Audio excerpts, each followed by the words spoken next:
Welcome back to Chosen One and his girls, and on with the story we go. I didn't actually, he said. Allison smirked. Just that California lifestyle. Max grinned. He hated when other people made lame California jokes. But Allison earned a pass because she'd help him find the chemistry lab on his first day. Not that he expected her to remember that now. Allison was the kind of person who helped classmates with homework in the hallway before first period, who always waited the appropriate amount of time before answering teachers' questions, which turned her into a classroom hero instead of a show-off, and who had an intensity about her that made Max feel he wanted to be part of her story. He could tell she'd become someone great one day, a president or an inventor or the CEO of a company that made flying cars. So when Allison cracked a joke about California, Max found that it made his stomach flip in a way that interfered with his ability to grimace. He opened his mouth to introduce himself, but no sound emerged. That day, like the past 3 days, he thought about asking her out. But then he thought about her rejecting him and how he'd have to awkwardly extract himself from the situation, which made walking through town with his sister howling about bazookas sound like a fun weekend activity. Allison watched his face, which must have been cycling through expressions of both hope and abject fear. When he still didn't speak, her smile softened. "Well," she said, "I'll see you around California." "Bye," Max called after her, deflated. He told himself she was a human being, not some otherworldly goddess. He told himself he should just talk to her, but the thought made him feel the way the ferry ride to Catalina Island had on his 9th birthday, weak-kneed and queasy. How was it possible that he'd fallen for her so hard in just 2 weeks? As Max shouldered his backpack and walked up the concrete steps, he cut past six of his classmates, all of them crowded together and gossiping about the old Sanderson house at the edge of town. "I'm telling you, we should go there before the party," said a girl in an orange turtleneck. Over the turtleneck, she wore a slouchy blue sweater patterned with pumpkins. "No way," whined her friend, who wore a red vest over a white sweater and looked more excited for Christmas than Halloween. She leaned against the front steps, metal handrail.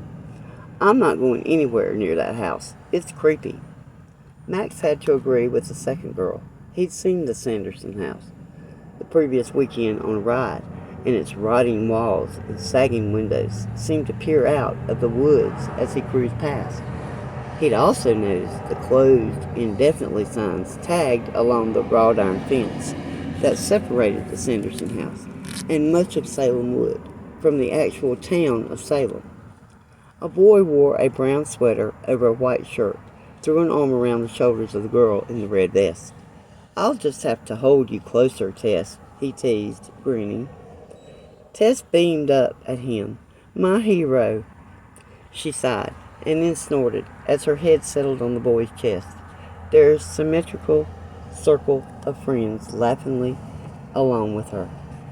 Max felt the seed of a plan begin to take root. Next chapter. Another glorious morning makes me sick. Salem, 1693. When Emily Binks woke to the dreamy light of dawn, she first believed it was due to the cocks crowing in the yard. But for whatever reason, the animals weren't making a single sound. Emily crept to the window and found the roosters asleep, even the chickens who clucked softly as they dozed. It was so strange that she slipped out of the house without changing from her bedclothes, an act that would surely scandalize her mother if she caught her. There was a soft song in the air that sounded nothing like birds, but also not quite like the hymns the pastor's wife led by church. It sounded like the delicate crust on sugared almonds or the sweet cream of Christmas custard. It sounded like something that could melt or sour if it wasn't used up right away. Emily stepped into the yard and past the clustered chickens and nodding family of sheep whose coats were thickening for winter. She petted the nose of Mopsy, the black pony her father had brought her back from the last year's trip to Boston, and giggled when he released a happy little snort.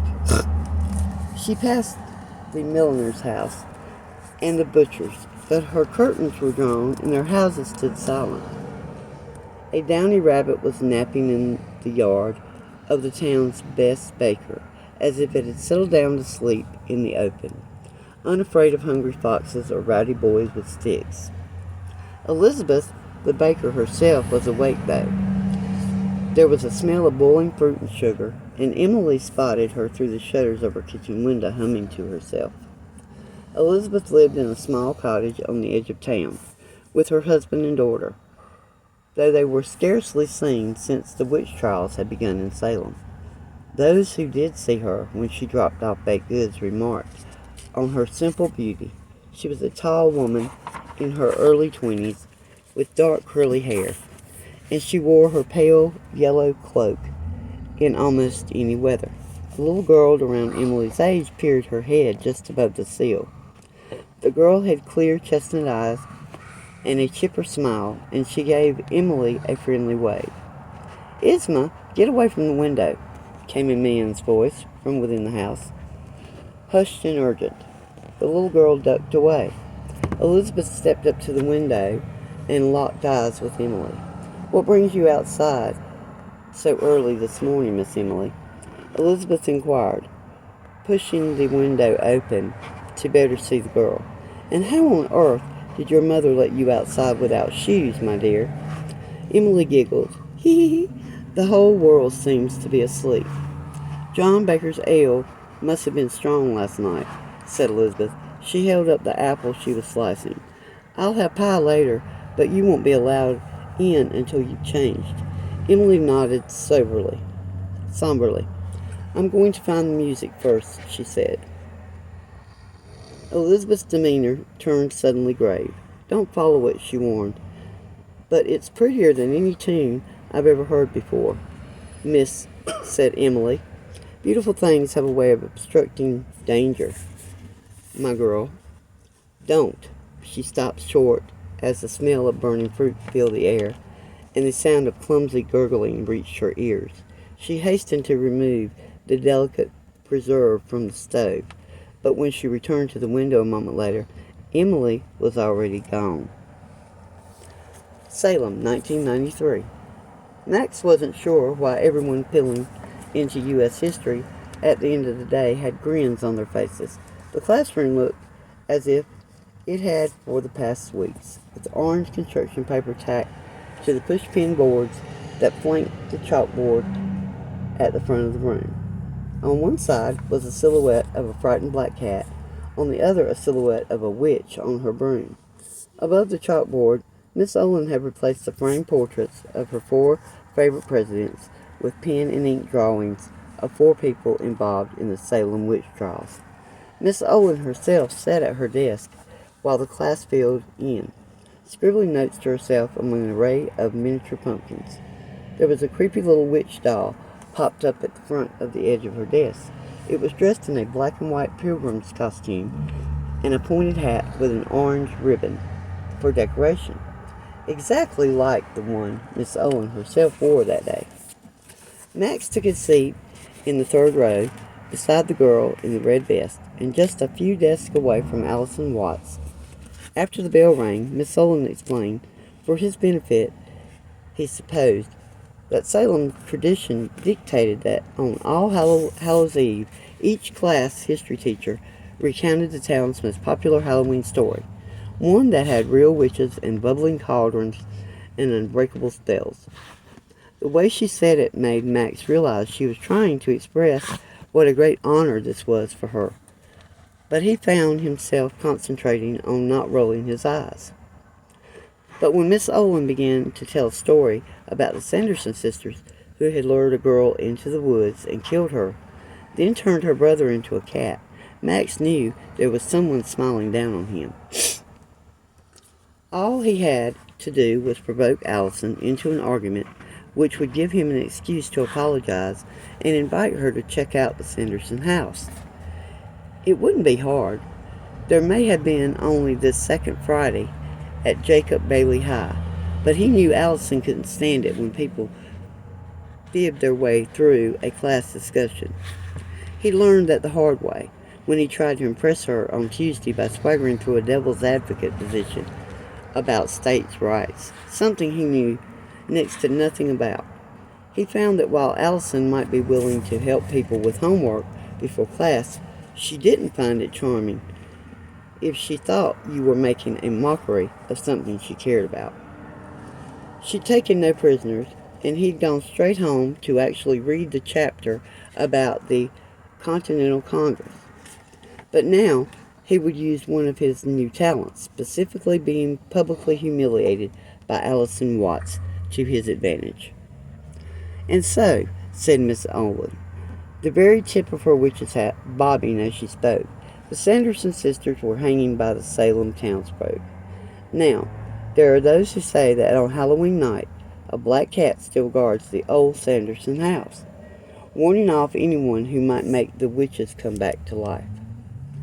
With a loud pop, a mess of streamers shot from her hand onto the nearest girl, making the whole class jump. Max had to admit it was a nice touch. It was also his cue. "Give me a break," he sighed. Miss Olin turned an arched eyebrow on him. "Ah," she said. "We seem to have a skeptic in our midst, Mr. Dennison. Would you care to share your California laid-back, tie-dyed point of view?" The class howled with laughter, and Max again had to restrain himself from rolling his eyes at his U.S. history teacher. She wasn't the one whose feathers he needed to ruffle. "Okay, granted that you guys in Salem are all into these black cats and witches and stuff." "Stuff." "Stuff?" gasped and affronted Miss Olin. "Fine," Max pressed on, "but everyone knows that Halloween was invented by the candy company." The class groaned. "It's a conspiracy," insisted Max. "It just so happens," said Allison, like clockwork, "that Halloween is based on the ancient feast of All Hallows' Eve." Max and the rest of the class turned to watch her take him apart. She leaned forward and spoke directly to him while she did it. His expression was serious, and for a moment Max worried he'd really put his foot in it. "It's the one night of the year where the spirits of the dead can return to earth."